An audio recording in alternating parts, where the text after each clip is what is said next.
बिस्मिल्लाहिर्रहमानिर्रहीम। अस्सलामु अलैकुम वरहमतुल्लाहि वबरकातुहू। मैं मोहम्मद शहज़ाद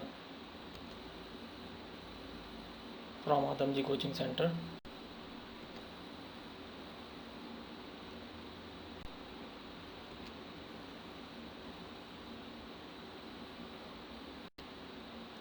आज हमारा फर्स्ट ईयर केमिस्ट्री का लेक्चर है।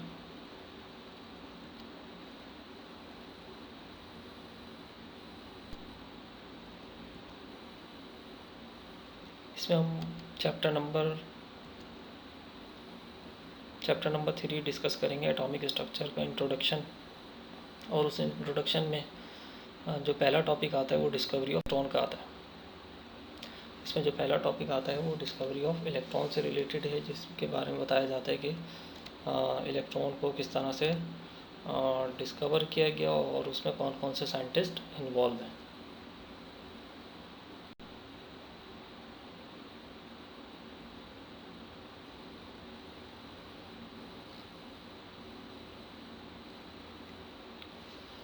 अच्छा, इसमें जो पहले पार्टिकल की बात आ रही है, एटम के पहले पार्टिकल की बात आ रही है इलेक्ट्रॉन की। तो इलेक्ट्रॉन जो है वो किस तरह से डिस्कवर किया जाता है, डिस्चार्ज ट्यूब को यूज़ करके।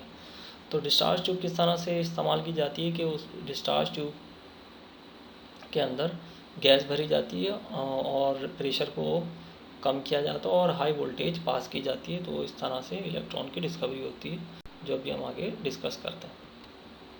अब किसी भी एक्सपेरिमेंट को परफॉर्म करने के लिए जो है एक मतलब हमें इंस्ट्रूमेंट चाहिए होते हैं और उस किसी भी एक्सपेरिमेंट के पीछे एक से ज़्यादा साइंटिस्ट इन्वॉल्व होते हैं। अब जैसे कि आपके सामने आ रहा है कि ज्यूलियस जो है वो पहला साइंटिस्ट था जिसने गैसेस में से इलेक्ट्रिसिटी को पास किया। इसके अलावा विलियम क्रूक जो है वो क्या करते हैं, डिस्चार्ज ट्यूब में से गैसेस को इलेक्ट्रिसिटी को गैसेस में से इलेक्ट्रिसिटी को पास करते हैं ज्यूलियस के बाद, और वो कैथोड रेज डिस्कवर कर लेते हैं। तो इसलिए इसको डिस्चार्ज ट्यूब एक्सपेरिमेंट और क्रूक ट्यूब एक्सपेरिमेंट भी कहा जाता है। विलियम क्रूक के बाद जो है जे थॉमसन का नाम आता है। जे थॉमसन जो है वो क्या करते हैं, जे थॉमसन जो है discovery of properties of cathode rays में हिस्सा लेते हैं।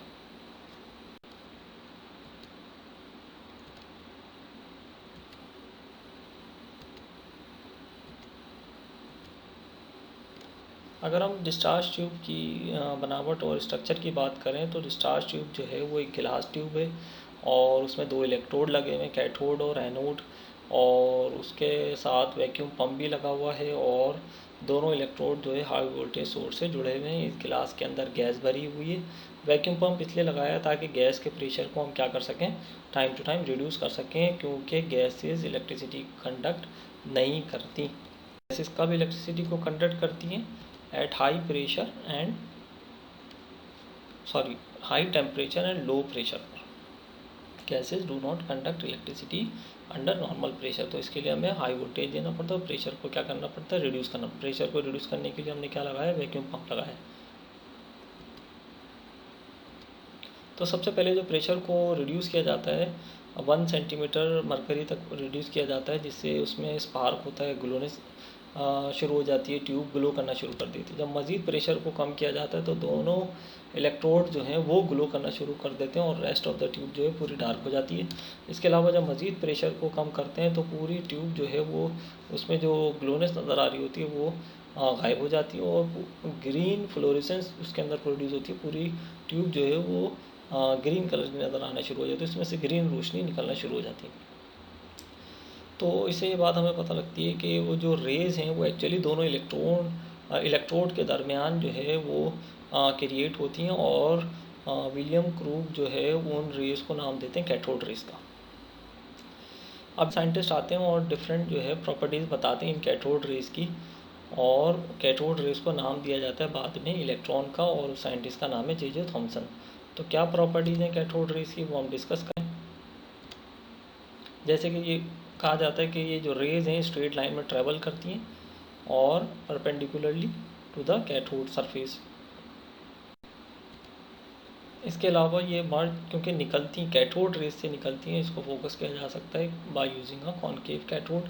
इसके अलावा ये किसी भी ऑब्जेक्ट का जो क्या ऑब्जेक्ट है उसका शेड बनाती है। जैसे ये ग्रीन लाइट जो है वो एक बॉडी से टकरा रही है, वो रेज आगे नहीं जा पा रही, बस सिर्फ उस ऑब्जेक्ट का शेड आगे पड़ रहा है दूसरी साइड पर। इसके अलावा ये मैकेनिकल मोशन भी क्रिएट करती हैं। अगर गिलास ट्यूब के अंदर हम लाइट पेडल व्हील लगा दें, वो हल्का सा व्हील लगा दें और उसको तार के उस गिलास ट्यूब के अंदर एक तार के अंदर इस व्हील को हम हैंग कर दें, और तो वो रेज जब इस व्हील से टकराती हैं तो व्हील को क्या करती हैं, रोटेट करवाती हैं, लेफ्ट टू राइट रोटेट करो, टू एंड फ्रो मूव कर रहा होता है। तो इसका मतलब ये मैकेनिकल प्रेशर भी क्रिएट करती है, मैकेनिकल मोशन क्रिएट करती हैं। इसके अलावा ये जो रेज़ हैं ये इलेक्ट्रिकल और मैग्नेटिक फील्ड में भी डिफ्लेक्ट करती हैं। इलेक्ट्रिकल फील्ड में किस तरह से डिफ्लेक्ट कर रही हैं कि हमने इसको एक्सटर्नल इलेक्ट्रिकल फील्ड अप्लाई की कि रेज़ जो निकल के वो, क्योंकि ये कैथोड रेज़ हैं, कैथोड से निकल रही हैं, तो लेफ़्ट साइड पे जो आपको एक प्लेट नज़र आ रही है सर्कुलर, वो जिसमें होल भी आपको नज़र आ रहा है, तो एक्चुअली वो कैथोड है, उसमें से रेज़ निकल रही हैं और रेज़ बैंड हो रही है नीचे की जानिब जो पॉजिटिव है, और क्योंकि ये रेज़ नेगेटिव चार्ज रखती हैं तो पॉजिटिव की जानिब बैंड हो जाती हैं। तो इससे ये पता लगता है कि ये रेज़ को अगर एक्स्ट्रा इलेक्ट्रिकल फील्ड अप्लाई की जाए तो ये रेज़ क्या कर जाती हैं, बैंड कर जाती हैं। इसके अलावा अगर इनको मैग्नेटिक फील्ड भी अप्लाई की जाए तो ये रेज़ क्या हो रही है, बैंड हो रही हैं। आप देखें मैग्नेट जब वो शख्स लेकर आता है इसके करीब, तो वो रेज़ कहाँ बैंड हो रही है, नीचे की जानिब बैंड हो रही है। तो इनकी ये प्रॉपर्टी पता लगेगी, इलेक्ट्रिकल और मैग्नेटिक फील्ड में ये रेज़ क्या करती हैं, बैंड कर जाती हैं पॉजिटिव पोल की तरफ। इसके अलावा हमें ये पता है कि ये फ्लोरेसेंस प्रोड्यूस करती हैं। फ्लोरेसेंस प्रोड्यूस करने का हम किस तरह से मालूम करते हैं कि जिंक सल्फाइड की प्लेट इसमें लगाते हैं, तो रेज़ जब ये जिंक सल्फाइड की प्लेट से टकराती हैं तो वो जिंक सल्फाइड की प्लेट क्या करना शुरू कर देती है, ग्लो करना शुरू कर देती है। जैसे आप साइन बोर्ड देखते हैं रात में जब वो किसी लाइट उनके ऊपर पड़ती है तो वो चमकना शुरू हो जाते हैं। तो इसी तरीके से जिंक सल्फाइड पर जब ये रेज़ आके लाइट आके टकराएगी तो वो भी क्या करना शुरू कर देगी, ग्लो करना शुरू कर देगी, फ्लोरेसेंस प्रोड्यूस करना शुरू कर देगी।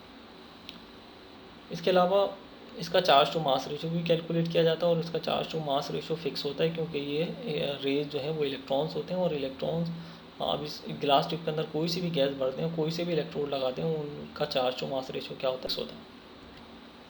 इन तमाम एक्सपेरिमेंट, तमाम प्रॉपर्टीज़ के बाद कंक्लूजन क्या निकाला जाता है कि भाई ये मटेरियल नेचर की है, मतलब इनका कोई ना कोई मास है। क्यों है भाई मास इनका, क्योंकि ये पिन स्मॉल पिन व्हील को क्या कर देते हैं, रोटेट कर देते हैं। इसके अलावा शार्प शेड बनाती हैं, फ्लोरेसेंस प्रोड्यूस करती हैं जिंक सल्फाइड की प्लेट पर, तो ये कोई ना कोई मास रखती हैं, और फिर उसका मास भी कैलकुलेट कर लिया जाता है 9.11 एक्सपोनेंट माइनस 28 ग्राम।